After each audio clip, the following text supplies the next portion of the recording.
लश्कर भी तुम्हारा है, हथियार भी तुम्हारा है। तुम झूठ को सच लिख दो, अखबार भी तुम्हारा है। खूने मजलूम ज़्यादा नहीं बहने वाला, जुल्म का दौर ज़्यादा नहीं रहने वाला। इन अंधेरों का जिगर चीर कर नूर आएगा।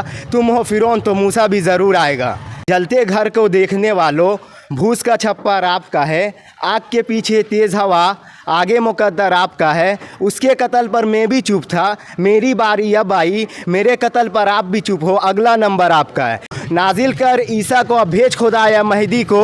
देख दज्जाल आज़ाद हुआ और फ़लस्तीनों के मासूमों का क्या हाल हुआ। अभी जो इजराइल और फ़लस्तीन की जंग हो रही है उसमें आपकी क्या राय है? देखिए, इज़राइल और फ़लस्तीन की जो जंग हो रही है, पहले तो वो इज़राइल 1948 ईस्वी में आया है, क्योंकि उससे पहले उसका वजूद नहीं था। वो फ़लस्तीन का ज़मीन था।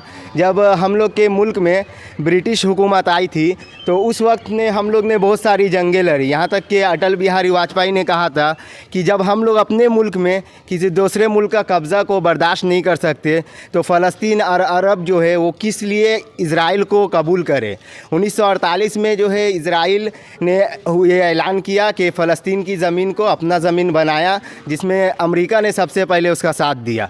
जब हम लोग पे ब्रिटिश हुकूमत आई थी तो हम लोग भी बहुत सारे जंगे लड़े। अशफाकुल्ला खान ने फांसी के फंदे को चूमा, भगत सिंह ने फांसी के फंदे को चूमा, मंगल पांडे ने, फिर झांसी की रानी ने, इन लोग ने लड़ाई लड़ी। लड़ने के बाद 1947 ईस्वी में हम लोग को आज़ादी मिली। तो इसी तरह जब हम लोग चाह रहे थे, हम लोग के मुल्क में जब अंग्रेज़ कब्ज़ा किया था कि हम लोग को मतलब और कोई मुल्क हम लोग पे कब्ज़ा ना कर सके, इसीलिए अरब को भी चाहिए और ये इज़राइल को भी चाहिए कि वो अरब के यानी फ़लस्तीन के मुल्क को छोड़कर दूसरे मुल्क में जाए। आज वो बहुत ज़्यादा जुल्म कर रहे हैं। देखिए, गाज़ा पर अभी जो है ये जो अभी गाज़ा पर हॉस्पिटल पर जो उन्होंने हमला किया तो बहुत सारे लोग मारे गए उसमें। आज वो लोग जुल्म कर रहे हैं और फ़लस्तीन को इजाज़त नहीं है हथियार बनाने का। तो बस हम ये कहना चाहेंगे कि लश्कर भी तुम्हारा है, हथियार भी तुम्हारा है। तुम झूठ को सच लिख दो, अखबार भी तुम्हारा है। खूने मजलूम ज़्यादा नहीं बहने वाला, जुल्म का दौर ज़्यादा नहीं रहने वाला। इन अंधेरों का जिगर चीर कर नूर आएगा। तुम हो फिरौन तो मूसा भी ज़रूर आएगा। तो हम बोलना चाह रहे हैं कि जब यूक्रेन और रशिया का जंग हो रहा था और यूक्रेन के ऊपर जब रशिया मार रहे थे, सारे मुल्क यूक्रेन का साथ दे रहे थे क्योंकि वो उसके मुल्क में कब्ज़ा करना चाह रहा था। ठीक इसी तरह जब आप सोचिएगा, जब इज़राइल फ़लस्तीन को मार रहा है तो फ़लस्तीन भी अपने मुल्क को बचाने चाह रहा है, तो क्यों नहीं फ़लस्तीन का हम लोग साथ दे। सब फ़लस्तीन का साथ क्यों नहीं आ रहा है।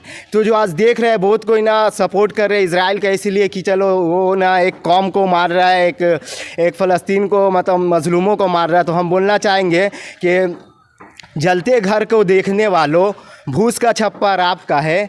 आग के पीछे तेज़ हवा, आगे मुकद्दर आपका है। उसके कत्ल पर मैं भी चुप था, मेरी बारी अब आई। मेरे कत्ल पर आप भी चुप हो, अगला नंबर आपका है। इसलिए हम लोग को चाहिए कि जितना भी मतलब जो भी जुल्म कर रहे हैं उसके ख़िलाफ़ आवाज़ दे। इसलिए नहीं कि वो मुसलमान कौम है फ़लस्तीन। आज देखिए इंग्लैंड में देखिए, शिकागो में देखिए, अमेरिका में, फिर ईरान में, तुर्की में, हर जगह, जॉर्डन में, हर जगह आवाज़ उठाई जा रही है इज़राइल के ख़िलाफ़। क्यों उठाई जा रही? क्यों जानते हैं इस्लाम जुल्म कर रहा है। इज़राइल जो है हम लोग के मतलब मासूमों को मार रहा है। आज तकरीबन जब से 10 दिन से स्टार्ट हुआ, 1000 से ऊपर बच्चे को मारा गया, औरतें मारी गई, मासूम लोग को मार रहा है। देख रहा है, बोला हमास एक टेररिस्ट बोल रहा ग्रुप है और हमास टेररिस्ट ग्रुप है तो आप उसको मारिए, मासूम को क्यों मार रहे हैं। आज जो यूएनओ के इतने बड़ा जो ह्यूमन राइट्स का जो तंजीमें हैं वो लोग बोल रहे कि इज़राइल गलत कर रहा। फास्फोरस जो बम है जो बैंड हो चुका है, वो भी फास्फोरस बम मासूमों पर मार रहा है। तो तब हम लोग को चाहिए कि उसके ख़िलाफ़ लड़े। आज बड़े बड़े संस्था जो है, बड़े बड़े इंस्टीट्यूशन है, वो चाह रहे हैं कि इजराइल ये जंग को जल्द से जल्द रोके ताकि फिर से वहाँ पे बहाली आए। फिर से लोग, आज से 20 लाख जो लोग हैं फ़लस्तीन के, वो अपने मुल्क को छोड़कर दूसरा मुल्क चल जाए। क्यों जा रहे हैं? कि हम लोग अपने मुल्क में रहना चाह रहे हैं, अपने मुल्क को आज़ाद देखना चाह रहे हैं। तो उन लोग का भी पूरा हक है कि वो अपने मुल्क को आज़ाद देखे और जो इजराइल है जो जुल्म के ख़िलाफ़ लड़े। इसलिए हम सारे लोगों को अपील करना चाहेंगे कि सारे लोग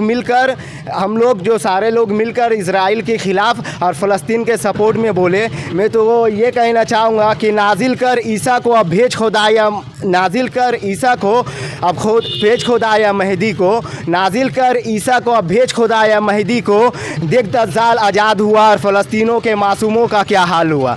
तो हम कहना चाहेंगे कि हम लोग सब मिलकर उसके साथ दें, जुल्म के ख़िलाफ़ लड़े, क्योंकि हम लोग का हिंदुस्तान जो हमेशा से ही फ़लस्तीन के साथ रहा है, क्योंकि वो फ़लस्तीनों पर जब जुल्म हो रहा है तो हम लोग को एक साथ मिलकर रहना चाहिए और एक दूसरे के साथ देना चाहिए।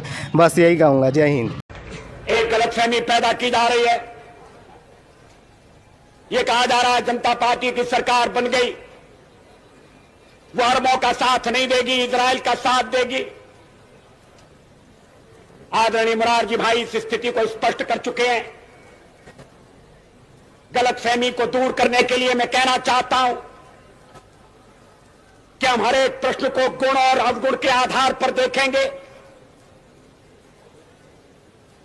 लेकिन मध्य पूर्व के बारे में यह स्थिति साफ है कि अरबों की जिस जमीन पर इजराइल कब्जा करके बैठा है वो जमीन उसको खाली करना होगी। आक्रमणकारी आक्रमण के फलों का उपभोग करे, ये हमें अपने संबंध में स्वीकार नहीं है। तो जो नियम हम पर लागू है वो औरों पर भी लागू होगा। अरबों की जमीन खाली होना चाहिए। जो फिलिस्तीन है, उनके फिलिस्तीनी हैं, उनके उचित अधिकारों की प्रस्थापना होना चाहिए। इजराइल के अस्तित्व को तो सोवियत रूस ने, अमेरिका ने भी स्वीकार किया है, हम भी स्वीकार कर चुके हैं।